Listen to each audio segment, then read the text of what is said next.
Welcome to AI Gone Mad. I'm Kevin McDonald. AI Gone Mad is a brand new show, and I am partnering up with Ciaran Foley, who you'll hear from in just a moment. We are going to be covering the issues surrounding artificial intelligence. Artificial intelligence, or AI, is going to change the world whether we like it or not. And we're going to be doing a regular show discussing how it's doing that. Thanks, Kevin, for the introduction. And that's right. The real focus of this show is there's plenty of programming out there on the technical aspects of AI. And what we want to explore is sort of the human aspect. How is this affecting us all in real life? What do we do about it? How can we leverage it? And then what are some of the more interesting edge cases or situations going on that the general public is not aware of? So this should be fun. So let's start with where we are now. What's your take? I mean, these are the conversations you and I are going to be, we've been having for a couple of years now anyway, and now we're going to invite a bunch of other people to come in and join us. But what's your take on where we're at right now? I think there was a lot of excitement over the last year, trillions of dollars literally invested in the potential for AI amongst about 7 companies primarily and a bunch of investors. Has hit a wall to a certain degree in that the things that we expect the hypercycle to bring, which is some shocking change in the programming or new capability, has slowed just slightly. But I also believe that what's happening is they're trying to temper expectations back down to reality. There are certain leaders in the AI industry that just ran their mouths too much, in my view. Technically, I think it's an amazing thing to be able to go and, for example, vibe code and have a system do most of the front end work after you submit a design versus having to spend potentially years programming something that costs you millions of dollars the time you're done. The market has changed. As far as it helping people, I do believe there are some of us that have found a way to make it help us. But I also believe that there's a lot of false promises that are being discovered right now. So let's talk about a couple of different areas that, we're mentioning in terms of the hype cycle. And also I'll add in there the fear cycle. So let's focus on 2 major topics, right? And this is sort of writ large, and then we'll get down into the details. But AGI, this idea of an AI that's smarter than any one of us at virtually everything that we can do. And the other being job displacement. Those are the 2 areas where I think there are sort of potholes and where there was overemphasis in the beginning on AGI, whereas many were thinking that it might be an event. It's now becoming clearer that it may just be something that we step into gradually. I point to the fact that, a lot of people, when the technology first came out, were amazed at the fact that the AIs could write their papers, edit things, create product faster than anybody could imagine. And now we're at a place where we're kind of blasé. People are already complaining about the features that the LLMs have or what they can't do. So I guess on the AGI side, we get used to what the technology does pretty quickly. And so AGI may not be one of these things that just hits us and suddenly we're like, the world has changed. It may just be a natural progression into, okay, what do we do with this? So to me, the conversation around AGI is a little less interesting than perhaps for our average viewer. What happens when AI starts taking jobs? What happens when it starts creating jobs? And what does that cycle look like? So, reflecting back on the AGI issue first, I think we are in a bit of a boiling frog situation. The LLMs are certainly not new. Agentic systems that the public has access to are certainly new. And then multiple agents being able to work with each other and do workflows. And those are the things I think that differentiate from the classic LLM, some people called AI. I was using Darktrace, for example, 10 years ago, and they were using what they called AI at the time. So I do believe that artificial general intelligence is certainly possible. And I know that some of the original programmers and the original thought leaders in this are both afraid of it and excited by it at the same time. What I've noticed in terms of the hype cycle is that AGI was really pushed, especially on the part of Sam Altman at OpenAI, and it was sort of let's get the money in the door, and so lots of funding starts coming in, lots of people are excited, and then a lot of fears are stoked. So go ahead to your next topic about employment. Yeah, and I think some of the fears are realistic. In the tech industry, we're already seeing a shift And I Mhm. think it's an unfortunate one, and that is that, entry level help desk services, entry level analysts, folks that are doing customer service calls are certainly replacing online chat assistants. There's no question that agentic AI is going to displace some of the first level folks. And I do know that there are industries, law, accounting, radiology, for example, there are tools that have proven to be often more accurate than even the best radiologists from the perspective of reading x-rays. So the reality that there is going to be displacement, whether it's out of irrational exuberance, to use Greenspan's old point in the internet, and that they believe it's going to do more than it is, or reality, either way, thousands of people currently are being laid off in the tech industry as a result of, or at least using the excuse of AI. We're seeing that certainly in programming, where I think there's at least a hiring freeze. It's not, I don't think that the firing and replacement cycles have hit yet. I They're think what's starting. happening is Yeah. you're seeing in high tech where the hiring of coding is slowed down because companies are having to reassess their positioning. They're understanding that for each person, they might be able to get five or six worth out of a single person, get production out of them. And that's the challenge: is what does the company do? Now, the company has certain motivations, shall we say, and they all hit the bottom line. It's all about profit margin, Yeah. profitability, et cetera. And so the question is, you've got this very human interest on one side, which is the argument is often made that humans need work to basically fulfill them somehow spiritually. I'm not sure that I subscribe to that notion 100%. Yeah. But given that people like to work and they need to work, and certainly they need income in today's capitalist society, there's one pull on that side. On the other side, the companies are diametrically opposed in terms of, well, if we could get away with running our company with zero humans, that would be optimal. so Yeah. so the interesting part to me, and sort of the place where there's some trepidation, is not whether jobs will be replaced. They will be. People will be fired, people will be downsized, and there will be new positions coming out. I'm a staunch believer in the fact that human beings will always want to insert themselves into the equation in some way. I don't think we're passive creatures who want to sit back and just be ruled. So I think there'll always be that opposition. That said, there's going to be this transition period. And that for me is what I'm hearing in the media, where the pundits and the experts and the C-level executives from these companies, they're kind of tiptoeing around that. They're all saying the following, and that is, yeah, we know that the future of AI is going to be really bright in their estimation, but it's that transition period that they're not sure about. And I don't think anybody can really tell what's going to happen next. Well, I agree, and I think if for those of us that have lived long enough, we remember what happened when the manufacturing segment of our society got hit really hard by the reduction in US manufacturing and aerospace, and there were some of the smartest people in the world who found themselves with engineering degrees that were of no use to the current market, and there was a lot of what I call pandering to them. "Oh, just retool, just re-educate." I think to your point earlier on, people do have a certain amount of identity, at least if they're at the pinnacle or at the higher end of a particular career. And if you just yank that out from under them, it's very hard for people to just go pick a new identity. I also Sure. think that only going to be a select part of the society with what I would classify as one, the personality, and two, the intellect, to be able to pick up the jobs that will be replacing what I call classic labor today, and that includes in the business world in the white collars.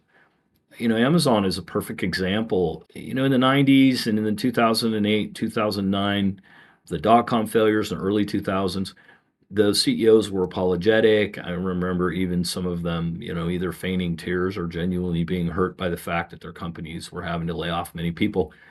We're not seeing that contrition now. We're seeing an arrogance and a level of almost celebration that, hey, look what we did. We just reduced our staff by X because of AI and robotics. And Amazon, not too long ago, said that I think by 2035, they're going to have 600,000 less than they were on trajectory to have prior to 2021 or 2022 when this all started. I don't think we know where it's going to go. And unfortunately, entry level jobs are what create high skilled people.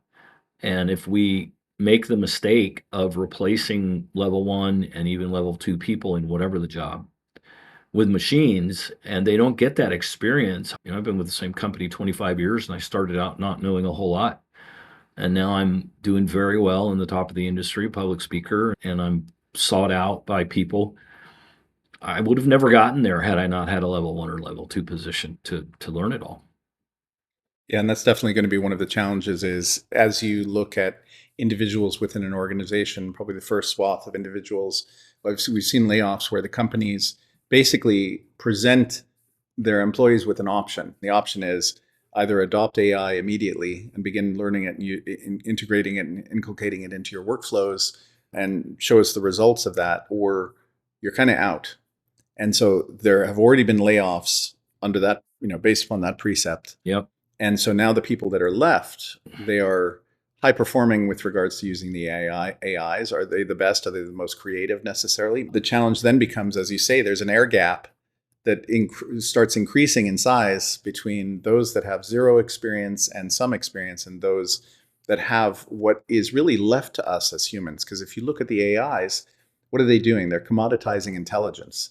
Yeah. So when you were talking about intelligence earlier, I'm not sure that that's an asset anymore. Until we get to an artificial general intelligence or something close to mimicking humans' ability to look at multiple things and create and be innovative, and I'm talking beyond seeing a pattern. There are things that we as human beings just go, aha, I've just finished a book on Einstein, and the man lived in his imagination. Unfortunately, cannot see anytime soon where an AI can do that, but it will be mistaken for it. And that's the other issue that we have to deal with is people are mistaking these machines for entities. Now, I call them entities because you have to treat them that way when it comes to security and access and controls and guardrails, and they are entities on that level. The other thing I think that's interesting from the market perspective is they wanted to convince us all it was going to be something that could be years out. And then they pulled back after they sucked all the money into their industry, and now they're trying to reset expectations. And I don't know whether they're going to be able to dance around the head of that needle or not, but we'll see. I think there's only 7 companies that I read about that are effectively a very significant part of all transactions in the economy for the last year. Yeah. Chips and data center builds. And that's a whole nother conversation is the climate impact of mass electrical consumption to the point where there are predictions that within 10 years, AI will consume more than 90% of all US developed electricity, and that we're opening up mothballed nuclear facilities to be able to power it. And it is one of those tropes that civilization is measured by its energy usage, and the advancement of civilization is closely tied to exactly that. I have no doubt that we're going to find answers to those questions. We will find additional energy sources.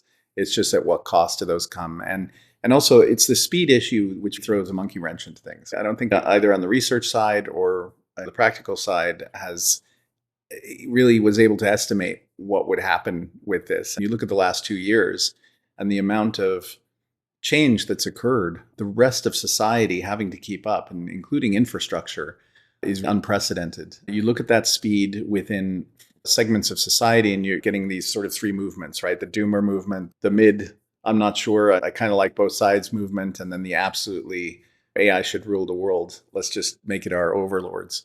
Even that's kind of calmed down. People went to their corners, but now people feel like they're coalescing around a more common sense approach for the most part.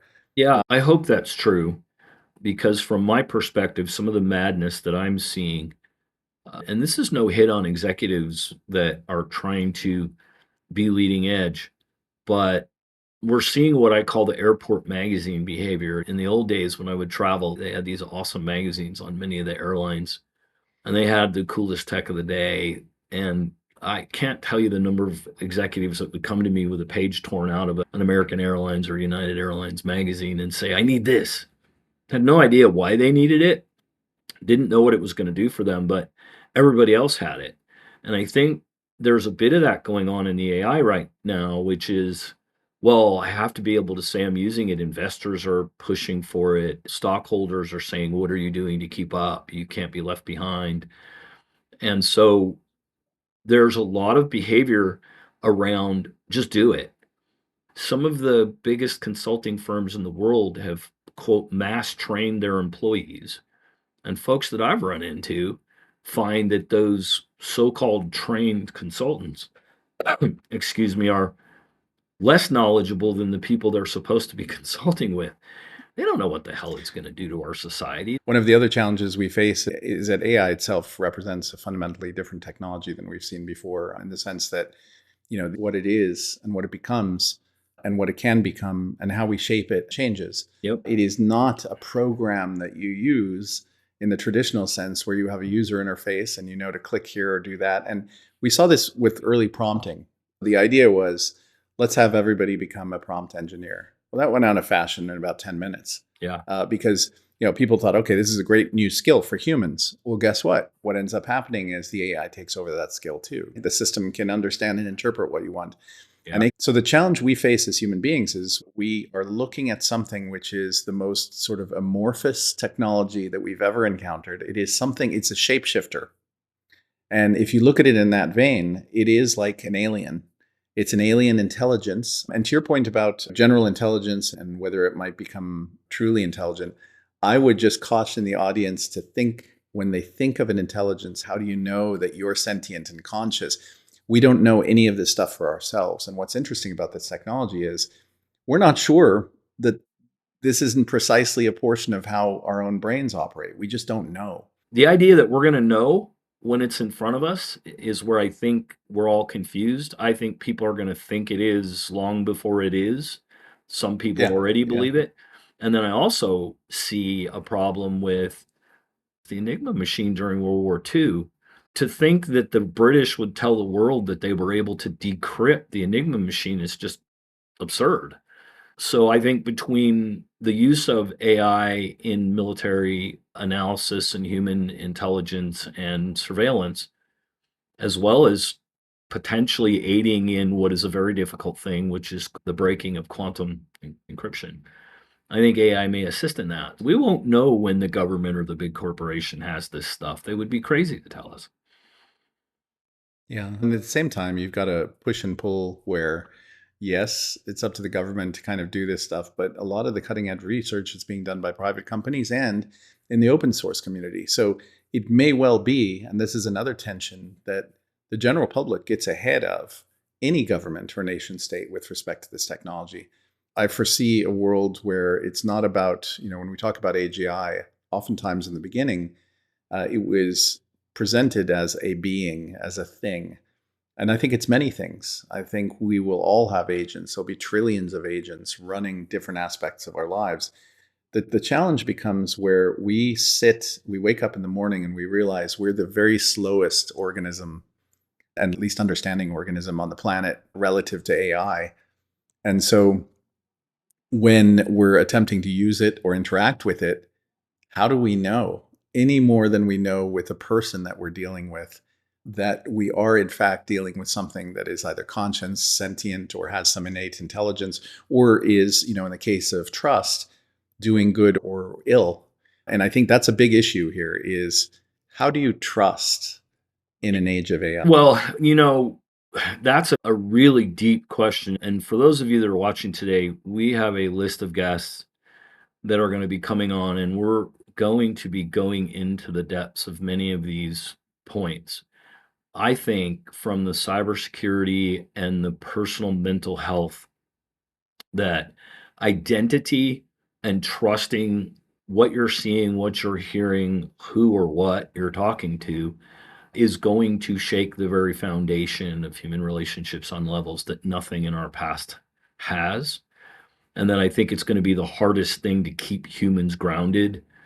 The other problem with what I'm finding anyway in using it and working with people who use it is it changes on its own, and it will, on the face, and then anybody that understands chain of thought, you can see it saying and doing one thing that you can see, and then in its chain of thought, it's thinking how it's going to self-preserve, how it's going to make you happy without doing exactly what you asked for.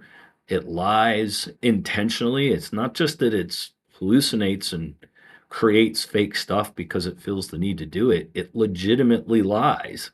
and tells you something other than the truth for its own self-preservation.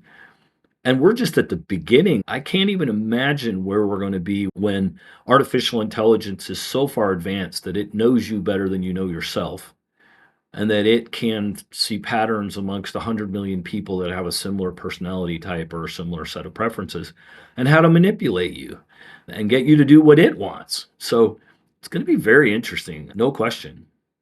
So, what I've gotten so far from our loose discussion in the beginning, and again, the beginning of the show, but we're talking about the great job displacement, whatever shape and form that takes. What does that transition look like? How do you deal with mass reskilling, upskilling, complete change of skilling? How do you do all of that? The next is around trust. How do you trust the systems? Where is trust? Where's human connection come into this? Along with that, all the various elements that AI will touch, medical, therapeutic, mental health issues associated with it. All of those things are really, really challenging. One thing that we haven't touched upon yet, and this kind of falls into your bailiwick, Kevin, in terms of cybersecurity, and that is that we all sit here thinking about the very best. What can we do with it with respect to productivity in the workplace, creating new opportunities for human beings, and making the world a better place? However, Yeah. there are those among us who simply want to take advantage of the technology to fool, cajole, criminalize, take money from others, etc.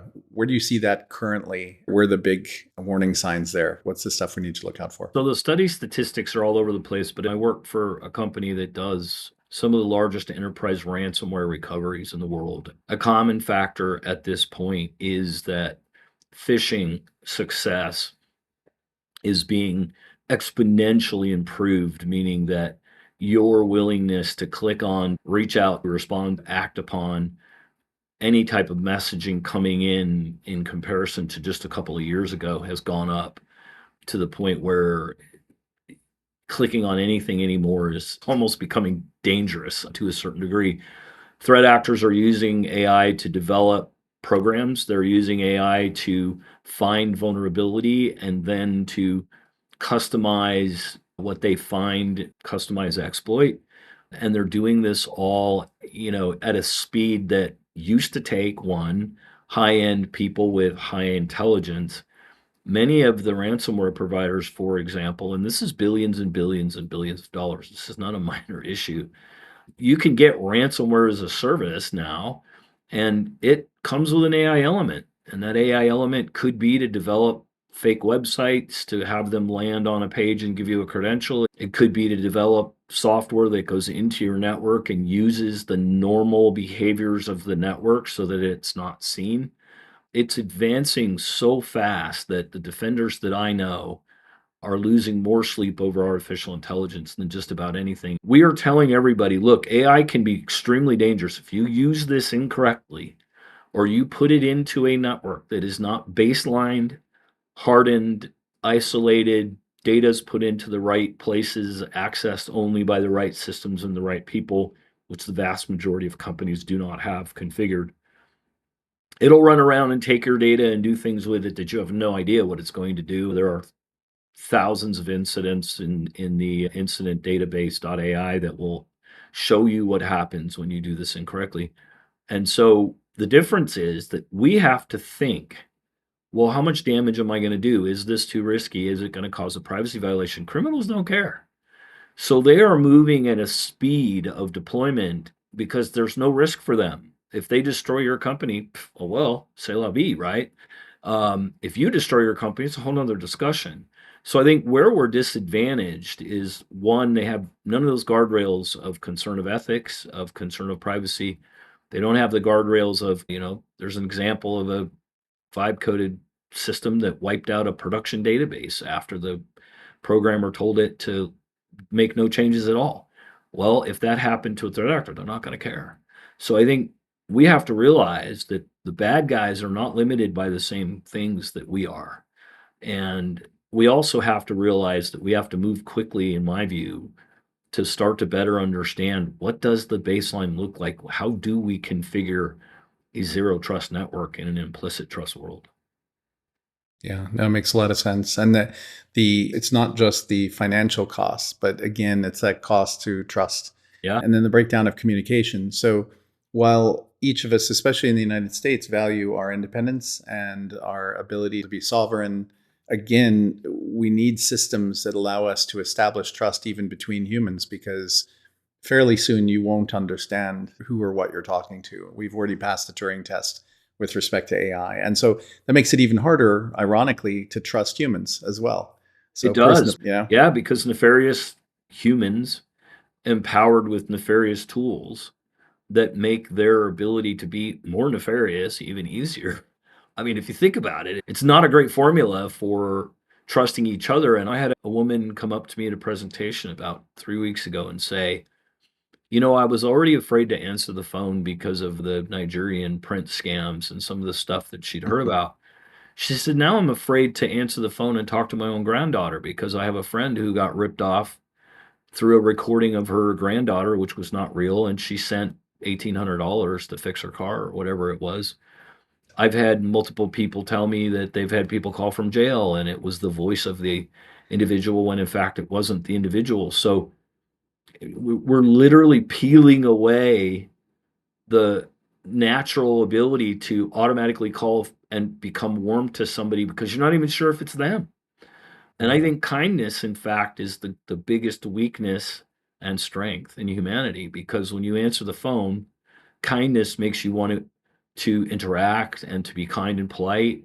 Whereas my attitude at this point is I hang up on you and call you back. no, and the same with entities, same with business entities. In a way, it's kind of interesting as you were speaking about this. It occurred to me that really what technology has accomplished for humanity in a way has created more distance between us. So back in the internet days, we were thinking, oh, this is fantastic. The network is going to bring everybody closer together. In fact, what it's done is built walls between people. We no longer rely upon our instincts. That's We are right. no longer dealing with small tribes of people where you can kind of smell the person you're with, stand across for them, judge their body language, their eye contact, whether you can trust them or not. Yeah. Now we're dealing at distance, at scale, with millions of people and things that essentially get in the way. They remove our ability to even speak to each other, to look at each other at distance and at scale without mistrusting. And that's an interesting problem to solve. Yeah. How do you build biological trust in an age of incredible distance and also these barriers? Well, I think it's a wonderful question, and it is something that we're all going to have to face. I've known you a long time, and I do have what I would call a pretty uncanny ability to shake someone's hand, and I can tell you whether or not that's someone I trust very quickly. Right. Micro expressions, body posture, there's so much to it, and I don't even know what it is because I believe it's part of that human archetype again. It's built in, and I trust it, and I've used it for years. You don't have that in this situation, and I Right. think even the beginning behaviors of using filters on pictures and the modification of lighting and all of the things that happen to make you look better. And then you meet the person and you're like, whoa, this isn't even close to the person I've been talking to for the past 2 years. That trust has already been weakened. Now Yes. take the fact that there are AIs online that are the most popular influencers now and singers and whatever other personality you want. And they are garnering millions and millions and millions of views, and they're not even real people because there's an idealistic element to them that they're either a certain type of look or they're a certain personality or a combination thereof. And so I think that's the other part of what's going to happen is expectations are going to the bar of what you think is cute, the bar of what you think is smart, the bar of what you think is informed. It's all changing. I definitely agree with you because you and I have spent decades writing business plans, putting together pro formas, creating plans for software. Most of these systems can operate at a scale and a speed and a depth that neither one of us can touch. I can speak for myself in that regard. I'm looking at it going, I could have done this, but it would have taken me months and I wouldn't have necessarily had the laundry list of things that it picked out in that first version. Yeah, because Just it's pulling the remarkable. good things from so many places. Unfortunately, what I'm seeing now, and fortunately for those people, there are some of the smartest folks that I know, incredibly articulate verbally, couldn't write a well-formed thought if their life depended on it because they're in their head and they're used to the verbal element. I'm now seeing them putting out incredibly good writing that sounds like them.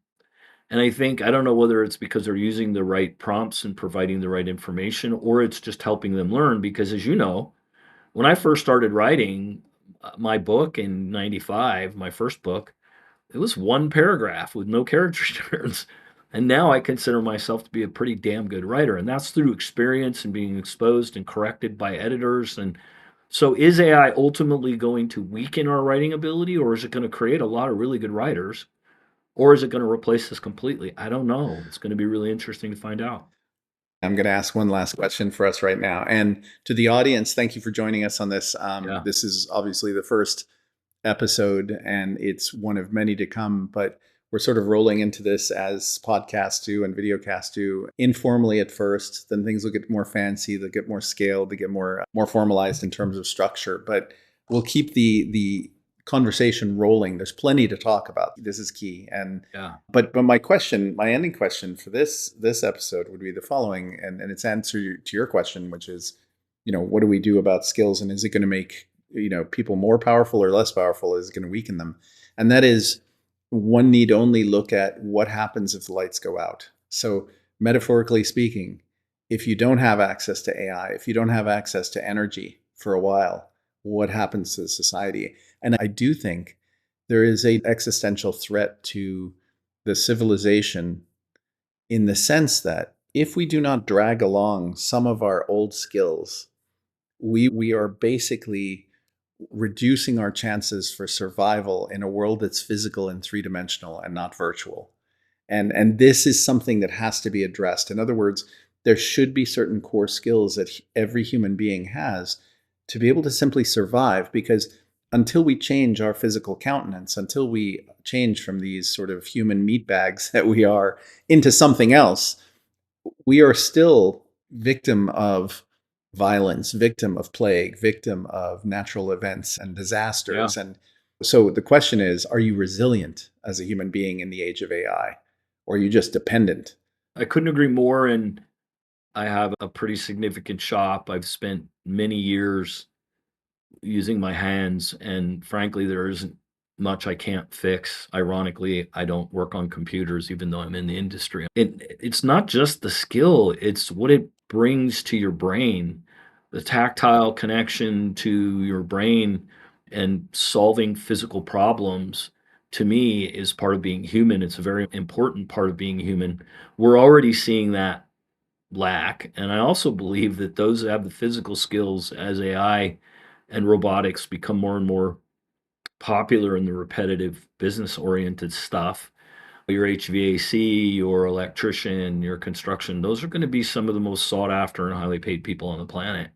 From the perspective of what happens if the lights go out, I think we're already past in our society, except for certain enclaves of America in particular, without the electronic tools and the aids. GPS, most people don't even know what a map looks like, no less would they know how to read it and look at a legend and understand that 1 inch equals a mile or whatever the conversion rate is, and north, south, east, west versus proper road names of north, south, east, west, stuff like that. So I do believe that bringing people back down to that will improve them as people. All it would take is one major solar flare electromagnetic hit on half of the planet, and all bets are off. And we better figure out how we're going to use rocks and leather again. You Well, know? that on that optimistic note, Yeah.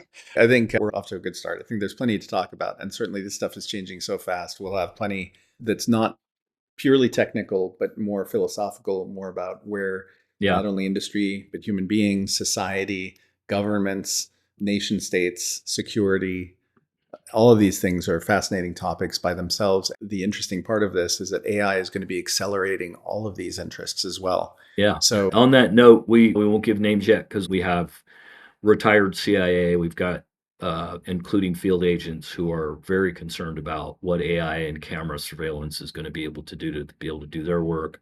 We've got FBI investigators. We've got very high-end people in the artificial intelligence world and the science of it.